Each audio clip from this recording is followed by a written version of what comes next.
What's going on YouTube? Today's video is extra special because today is September 8th and that means it is Star Trek Day. So join me as I talk a little bit about the history and I give you some more insight about myself as a Trekkie and answer some questions. So sit back, relax, get yourself whatever favorite beverage you want to drink and join me for that. Hit it.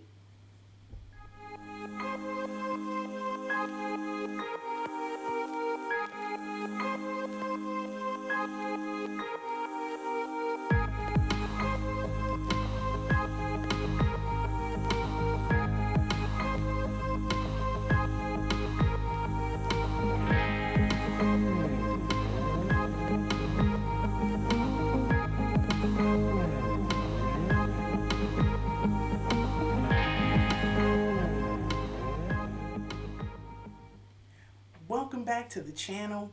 This is Happiness of Star Trek.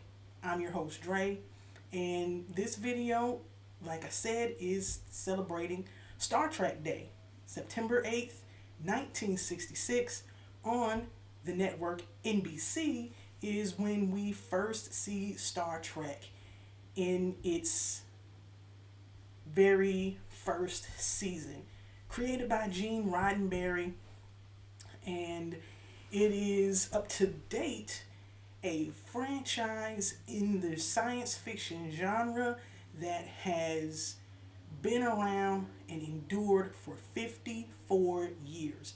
And in that time, there's been over 800 hours of recorded Star Trek content. That is quite a lot. And it's only continuing to grow because currently we have 3 series that are on television and we have an additional 3 in various stages of development. But today, really, I'm not going to be talking too much about all that stuff. I actually have a special treat. What I'm going to do now is I'm going to answer 10 questions, and they're on the screen for you to follow along and for me to answer. And it's only 10 questions, but I'm going to reference my phone to answer each one of these questions. And the first question is favorite Star Trek guest star. And believe it or not, it's an actor by the name of Tommy Tiny Lister.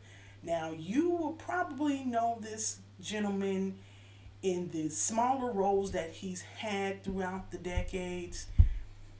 His most notable one was Debo in the movie Friday, but he's also a unnamed Klingon for the Enterprise series, and we see him in that pilot episode of Enterprise. And I thought it was great because as you watch him on screen, even though it's in the makeup, if you've seen him before, you're like, ah, that guy looks a little familiar.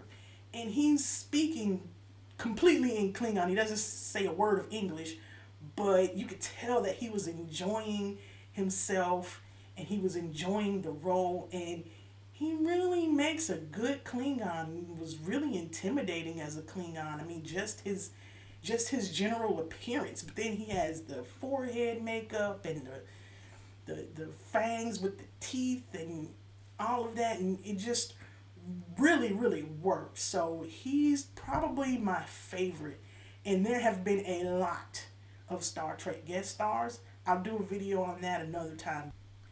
Question 2, best alien planet. You know, I can't really say I have one, simply because we don't really see in depth what some of these alien planets look like. The one that we get the most is probably Risa in the Next Generation, and we see it a little bit also in Deep Space Nine. We also see a little bit of Vulcan because of the Enterprise series, but you know how they say there's no place like home, and I'm sorry if I were somehow in the Star Trek universe traveling around the galaxy. I'd always want to come back to this beautiful blue marble that is Earth. Okay? So I don't really have a favorite alien planet. Question three, favorite catchphrase. I say it in almost every single video before opening credits. So there you go. Favorite catchphrase. Three, most competent captain. I wrestled with this throughout the series, throughout the years, um, because there have been some good captains. But for me, it's Janeway, and that is because she really had a tough job. What was supposed to be a quick assignment ended up being a 7 year journey into uncharted space, coming in contact with alien species and civilizations that no one had ever dealt with before, all the while having to integrate rebels into her Starfleet crew. And it really takes a special kind of person to do that. And we also see that Captain Janeway does everything it is she can to hold on to her Starfleet training, upholding the morals that she has as an officer and as a Federation citizen. And she really, uses that as a compass, and that's why it's her, in my opinion. That could change in a few years because we keep having new Star Trek series. But for me, Captain Janeway. Question five, sharpest Starfleet engineer. This one is even tougher because we see Geordi and his magic. Of course, there's Scotty, there's Trip. But for me, it's Belana Torres because just like Captain Janeway, she is again in a situation that is difficult and it's not straightforward, and resources are limited. They can't just go to the nearest star base and refit their engines and get the supplies it is that they need. So she really had to figure out alternatives and different ways to keep Voyager running as smoothly as possible in an unknown part of space. And she was assertive, and she would tell the captain or Chakotay or whoever, if I say something's going to take an hour, it's going to take an hour. I will try and get it done faster, but don't count on it, okay? Question six, favorite uniform. That's easy. I like those Deep Space Nine uniforms that are like this. They have that gray top and then the black with just a little hint of color with the under tunic and the sleeve, the band that goes around the bottom of the sleeve near the wrist, and it's just a really sharp look in my opinion. And even the uniform for the admirals was pretty snazzy. Now, a little bit more is to be desired in terms of the dress uniform, and for a long time I could not figure out what didn't really work for me in the dress uniform, and I realized before shooting this video I don't like the jacket. I just don't. The jacket doesn't really do the uniform justice. I just think it's kind of weird. Seven, favorite Star Trek movie. Hands down, Star Trek First Contact. Okay? A lot of people, it's Wrath of Khan or The Voyage Home. which is the one with the whales. But for me, it's First Contact. And for a few reasons. It's seeing Picard deal with his demons in terms of what happened to him as Locutus, but also what it is he did. He's still paying the price at this point in terms of him trying to reconcile this, trying to make up for it, trying to figure out a way, how do I undo some of this damage? And he messed up millions of lives, not just in terms of people who were killed or assimilated, but also the families that were left behind as well. We also get the Enterprise E.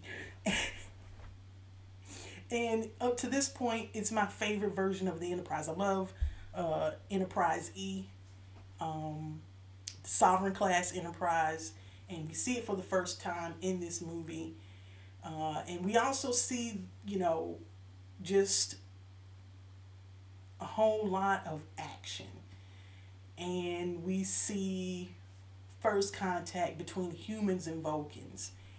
And it's just a good Star Trek movie. And I have watched it more than any other Star Trek movie. Question 8. Your Trek. And I can honestly say, all of it. I have as of yet to watch a Star Trek that I have not enjoyed. I enjoyed the old Star Trek. I enjoy the new Star Trek. Deep Space Nine, Voyager. I just finished my first watch of Enterprise. Loved it. I don't understand why that series got so much hate. I am a huge fan of Discovery and Picard, and I've been doing my reviews of Lower Decks. I love that too. The movies, the books, the whatever. Every iteration of Star Trek, I have enjoyed things about it, and I take each series, each movie as what it is, and have found a character that speaks to me in every single one of these series that we've had. And I genuinely love all of Star Trek. So moving on to question 9. How did you find Star Trek? I was about 8. No, wait, I was younger than that. I want to say I was about 6 years old. And I recall watching Star Trek as a little girl, and I want to say they would come on after Saturday morning cartoons, and seeing the characters Spock and Uhura was so fascinating to me. And that grew into watching The Next Generation and so on and so forth. What upcoming series are you most excited about? That actually is pretty easy because we have Strange New Worlds, right? We are anticipating a Section 31 series, but out of the 2 official announcements between Strange New Worlds and Prodigy, Strange New Worlds is by far the main one that I'm looking forward to. Mainly because we get to see Commander Una, or Number One, as she prefers to be called. I really want to see more of her. I really can't wait to see, the update to kind of the older episode of the week that we got in the first Star Trek series and a little bit in TNG as well. We get, an alien of the week and a problem of the week with a technology to solve said problem of the week. So it should be interesting to see the franchise kind of softly go back to its roots. And last but not least, this is something that isn't on the question list, but it's been trending on Twitter a lot. And that is a lot of people talking briefly about what Star Trek means to them. And I can say without a doubt that Star Trek means, I don't want to sound cliche when I say this, but I can say Star Trek means almost everything. And I'm not just saying that to be a Uber fan or to make myself stand, head and shoulders above, but being someone who was captured by Star Trek and its message when I understood its message as I got older, but it's lived with me, and I've carried some of Star Trek's message with me throughout a majority of my life. And I can say honestly that it's been there a majority of my life. I was a young kid when The Next Generation was on, and it was great because I got to see LeVar Burton, who portrays Geordie LaForge, and I watched him in Reading Rainbow, so it was a seamless transition. Oh, hey, the Reading Rainbow guy is on this thing that I really, really like. And then Deep Space Nine and Voyager, I'm in middle school and high school when that's on. I didn't watch Enterprise because at that time I was in the military and watching it was a little bit difficult. I could throw in almost any Star Trek movie. I could stream almost any Star Trek show. That includes the new shows. And I'm going to feel like I'm at home. And that also goes for the fandom.